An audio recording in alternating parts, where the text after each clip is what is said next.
എല്ലാവർക്കും പ്രവാസി വാർത്താ ചാനലിലേക്ക് സ്വാഗതം. നമുക്കറിയാം, ഇന്നത്തെ തലമുറയിൽ പ്രത്യേകിച്ച് യുവാക്കൾക്കിടയിൽ ഹൃദയാഘാതം അല്ലെങ്കിൽ ഹാർട്ട് അറ്റാക്സ് എന്നത് വളരെ സാധാരണമായി മാറിക്കൊണ്ടിരിക്കുകയാണ്. എന്തുകൊണ്ട്?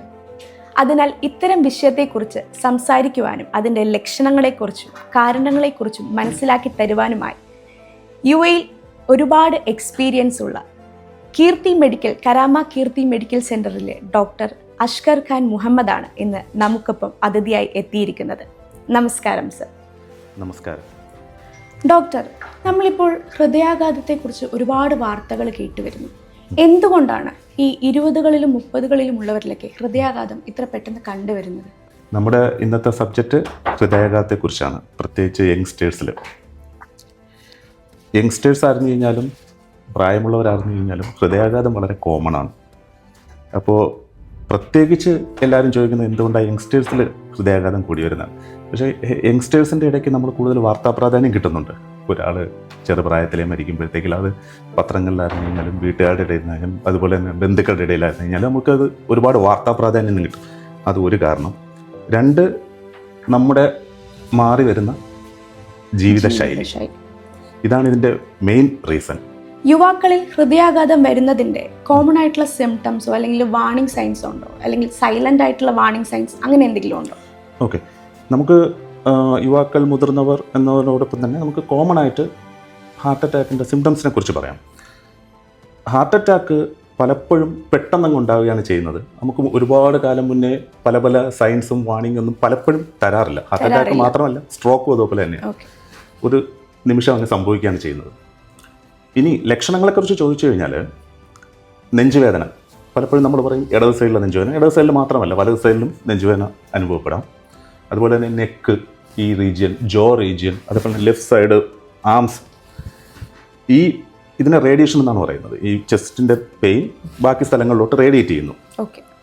അതുപോലെ തന്നെ നമുക്ക് തലകറക്കം, dizziness, nausea, vomiting, shortness of breath.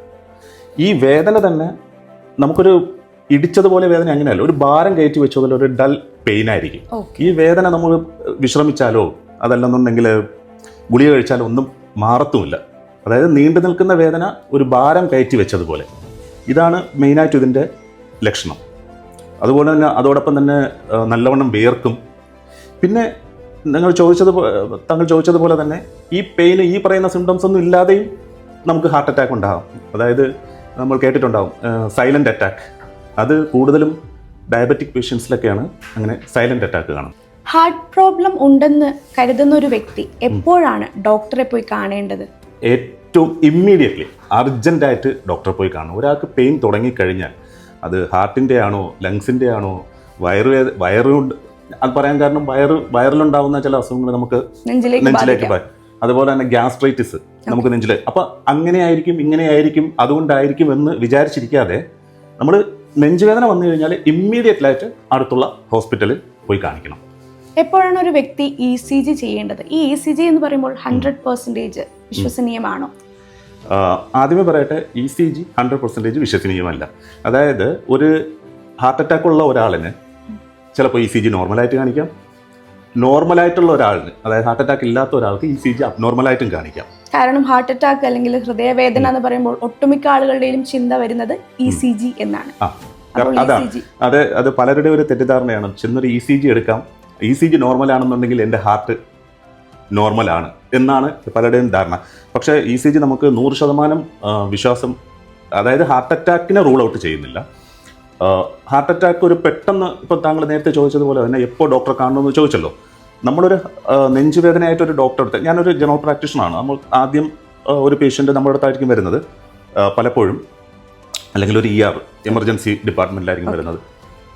നമ്മൾ അവരുടെ സിംറ്റംസ്, അതായത് ഞാൻ നേരത്തെ പറഞ്ഞ നെഞ്ചുവേദന, റേഡിയേഷൻ, പല സ്ഥലങ്ങളിലോട്ടും ആ വേദന പോകുന്നത്, അതുപോലെ തന്നെ വേർപ്പ്, പിന്നെ ഡിസ്നെസ്, തലകറക്കം, ശ്വാസം മുട്ടൽ, ഭാരം കയറ്റി വെച്ചുപോലുള്ള വേദന. ഇതിനോടൊപ്പം തന്നെ അവരുടെ ECG, നമ്മൾ ഇമ്മീഡിയറ്റ്ലി ECG എടുക്കും. ആ സമയത്ത് പലപ്പോഴും നമ്മൾ ഹിസ്റ്ററി ആ സമയത്ത് ചോദിച്ചുകൊണ്ടിരിക്കാൻ പറ്റാറില്ല. ഹിസ്റ്ററി ഇതിനൊരു കാരണമാണ്. അവരുടെ കോമോർബിഡിറ്റീസ് എന്ന് പറയും. അതായത് അവർ ഡയബറ്റിക് ആണോ, ബ്ലഡ് പ്രഷർ ഉള്ള ആളാണോ, ഫാമിലി ഹിസ്റ്ററിയിൽ ഹാർട്ട് അറ്റാക്ക് വരാൻ ചാൻസ് ഉള്ള ആളാണോ, ഇതൊക്കെ ഹാർട്ട് അറ്റാക്കിൻ്റെ ഘടകങ്ങളാണ്, ഫാക്ടേഴ്സാണ്. പക്ഷേ എന്നിരുന്നാലും നെഞ്ചുവേദന ആയിട്ടൊരു പേഷ്യൻ്റ് വന്നു കഴിഞ്ഞാൽ, ഒരാൾ വന്നു കഴിഞ്ഞാൽ ഇമ്മീഡിയറ്റ്ലി നമ്മൾ ECG എടുക്കും.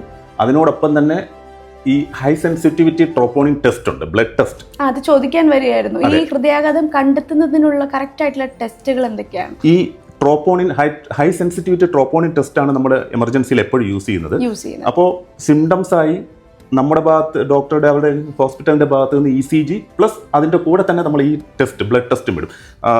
ഹോസ്പിറ്റലുകളിൽ പെട്ടെന്ന് തന്നെ അതിൻ്റെ റിസൾട്ട് കിട്ടാനുള്ള സംവിധാനങ്ങളുണ്ട്. അപ്പോൾ ഇത് മൂന്നും പോസിറ്റീവ് ആണെന്നുണ്ടെങ്കിൽ 100% ഹാർട്ട് അറ്റാക്ക് തന്നെയാണ്.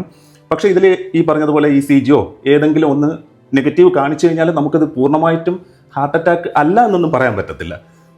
അതിന് ഒരുപാട് കാരണങ്ങളുണ്ട്. കാര്യം വെച്ച് കഴിഞ്ഞാൽ ECG പലപ്പോഴും പെട്ടെന്ന് അതിൽ ചേഞ്ച് ഉണ്ടായിക്കണമെന്നില്ല. It will take a little bit time. അതുപോലെ തന്നെ പലപ്പോഴും നമുക്ക് മുമ്പുണ്ടായ ഹാർട്ട് അറ്റാക്കിന് ECGയിൽ അറിയാൻ പറ്റും. ECG ചേഞ്ചസ് വരുന്നതിന് ചില സമയങ്ങളുണ്ട്. ഈ ബ്ലഡ് ടെസ്റ്റിൻ്റെ തന്നെ അതിൽ ആ ടെസ്റ്റിനെ നമ്മൾ ഉദ്ദേശിക്കുന്ന റിസൾട്ട് അത് സ്റ്റാർട്ട് ചെയ്യുന്ന ഒരു ടൈമുണ്ട്. ഇല്ല, അത് സ്റ്റാർട്ട് ചെയ്യുന്ന ഒരു ടൈമുണ്ട്, അത് പീക്ക് ലെവലിൽ എത്തുന്ന ടൈമുണ്ട്, പിന്നെ ആ നമ്മൾ ടെസ്റ്റ് ചെയ്യുന്ന സാധനങ്ങൾ ഡിസപ്പിയർ ചെയ്യുന്ന ഒരു സമയമുണ്ട്. അപ്പോൾ usually in one word symptoms, ECG and this troponin test, ഇത് മൂന്നുമാണ് നമ്മുടെ എമർജൻസി ആയിട്ട് ഇമ്മീഡിയറ്റ്ലി ആയിട്ട് ചെയ്തു നോക്കുന്നത്.